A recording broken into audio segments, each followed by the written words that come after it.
Welcome to Pisces 2020. Pisces season began at 4:57 a.m. GMT on February the 19th and was really activated at the new moon on February the 23rd. Well, this belated broadcast is brought to you amid the annual Mercury retrograde in Pisces season and my personal kryptonite. Mercury retrograde is particularly frustrating and debilitating for all the mutable and Mercury ruled signs. But for me, this feels personal. Well, as predicted, unfortunately, this fabulous fish phase is proving to be one of the most cataclysmic Pisces seasons in living memory.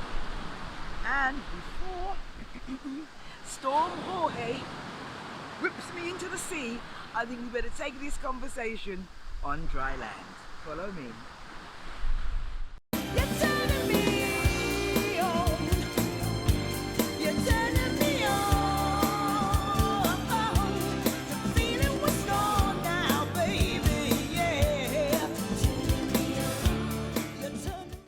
Well, okay, we're away from the turbulent sea. Storm Jorge is still raging in the background. I'm kind of sheltered on my balcony, we'll see. And of course there's some nice drilling, but you wouldn't be Mercury retrograde about my customary sound effects, would it? Well, it seems that this 2020 fabulous fish phase has turned out to be one of the most cataclysmic Pisces seasons in living memory, as predicted, well, by some of us, those of us who weren't living in la land of pop astrology. The seismic Saturn-Pluto conjunction, which is about to be expanded and detonated, even though it feels like it's already in full effect. Yep, detonated and expanded by Jupiter and Mars, both now in Capricorn and approaching the big boys. Yeah, it really delivered on those dramatic portents. It delivered in biblical proportions. Yeah. Yes, truly biblical, unfortunately. Thank God I've got my notes for this. Yes, between impeachment, Iran, Kobe, Australian bushfires, Brexit, banking and business bedlam, looming bailouts, scandals coming to a head, Epstein, Weinstein, storms, volcanoes, earthquakes, did I say volcanoes? Scares, and Corona. The existing structure of life as we've known it seems to be disintegrating and being dismantled, at least for now, in a fairly epic way. And that's exactly what Saturn conjunct Pluto in Capricorn, joined by Jupiter, that's exactly the sort of thing that it symbolises, well, at least to those of us who are not Pollyanna Pop Astrologers. So, but for more in depth about the astrology of the current paradigm shift, unfiltered, uncensored and not PC, you'll need to join me, and the link is below, in Facebook, in my secret, controversial Facebook group, where we've been deep sea diving, really going deep, ocean deep, behind the scenes for a year now. So happy birthday, happy solar return, supernova. Yeah, so the link below if you really want the true astrology. Nevertheless, the show can and must go on. So back to the shape-shifting thespians of the zodiac.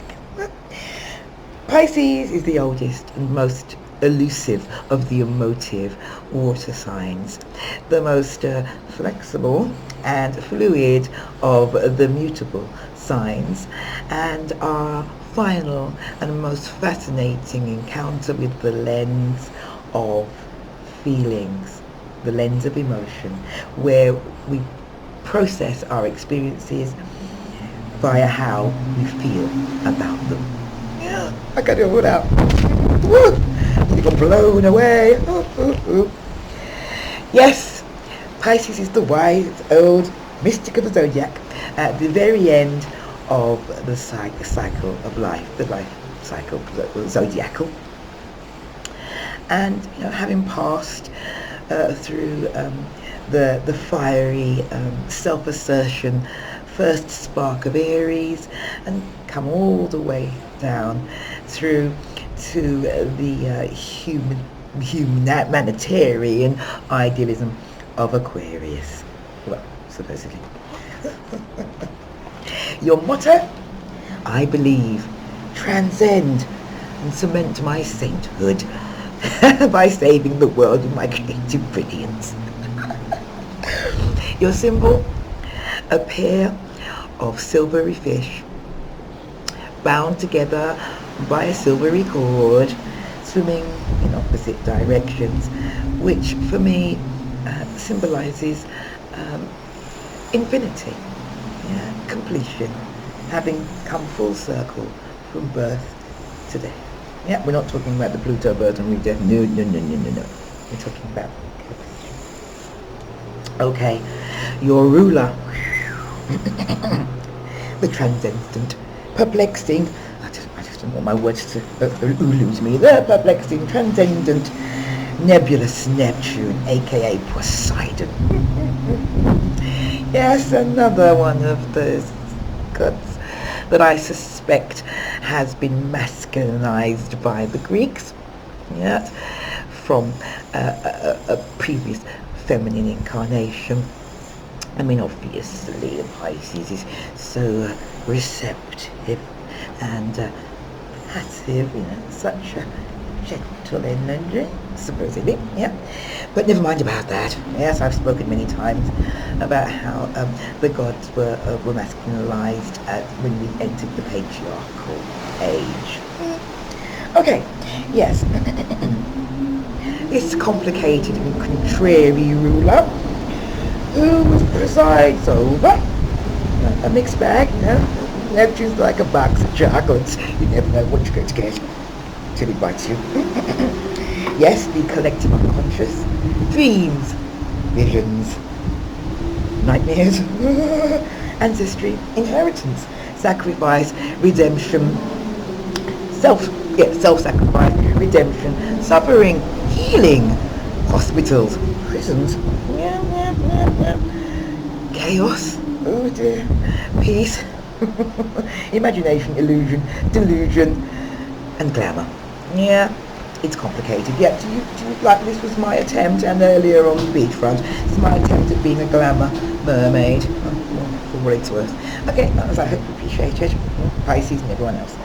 Okay, which leads us nicely into the other Greek god, or Greek and Roman, that I feel it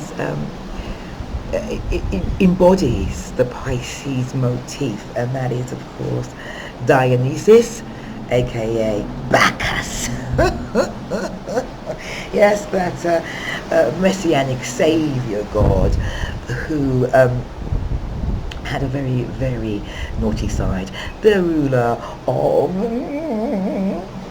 sacrifice, redemption, insanity, debauchery, divine connection, as wine, women, or priestesses, and song, of course, music, and glamour. Yeah. Now, the connection that has been made by many greats before me, at least in psychological astrology, is what we call the Dionysian triangle, or the Neptunian triangle, we call it sometimes. And that is, yep, that is this phenomenon of one character personifying or being able to play the role of the victim, the saviour, and the persecutor at different times and in different circumstances. And regardless of the amateur hour, caring, sharing, sacrificing, soft stereotypes that swirl around the most complex sign, yes, and that is promoted by Pisces themselves, Pisces is more than capable of assuming each one of those roles with a brawn. As you'd expect from a saint, that shadow is very, very murky and very, very naughty. Pisces can do exploitative, corrupted, debauched, and destitute better than any other sign. And on a bad day, Pisces' capacity for vicious, bitchy, critical perfectionism could make Virgo its opposite look like a walk in the park. Okay, moving along. No shame, Pisces, no shame. But honestly, let's get real. Your prime directive to become, and I know I always say this, but never, has the word becoming been more crucial to getting to the heart of this misunderstood, misrepresented sign. Yes, to become, and it's usually the hard way. I mean, this is the hardest remit, and I really, the words are eluding me.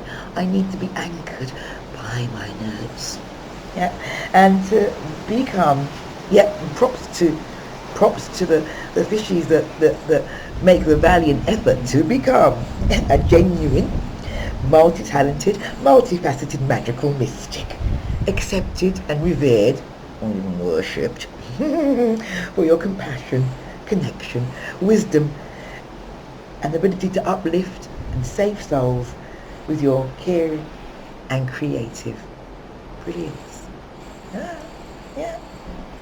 Not much then. However, in my humble, merely mortal opinion, I think that Pisces would do best to humanize this enormous demigod aspiration and prioritize achieving inner cohesion, wholeness, holistic balance, self-awareness, and honesty, before attempting to elevate us all to and save the rest of us to those heavenly realms. In short, get your act together, ground your remarkable vision, and be brutally honest with yourself about who you really are, warts and all. So, after a brief interlude when I was nearly swept off of the balcony, let's celebrate, or before we celebrate, apologies for the sound quality and the shaking camera and whoosh and the wind noise, but on reflection I thought it was atmospheric and rather befitting Neptune and the emotional turbulence and the unpredictability, and rather significant, given the circumstances that many of us are now in, given this testing time. And of course, I'm sending prayers for all of us, in the various situations, and they are many. So let's celebrate, accept, and above all, believe in these generous geniuses of the zodiac. Forgive them, as they teach us all lessons in human frailty and in the potential for human greatness. And appreciate their potential to elevate us all with a mastermind and a tender heart. Love you, Pisces, love you. So, one more time, comment below if you're a fishy, or you love one, or just have an opinion about the 12th sign of the zodiac. And without further ado, before I get swept away again, here's our gallery of amazing Pisces.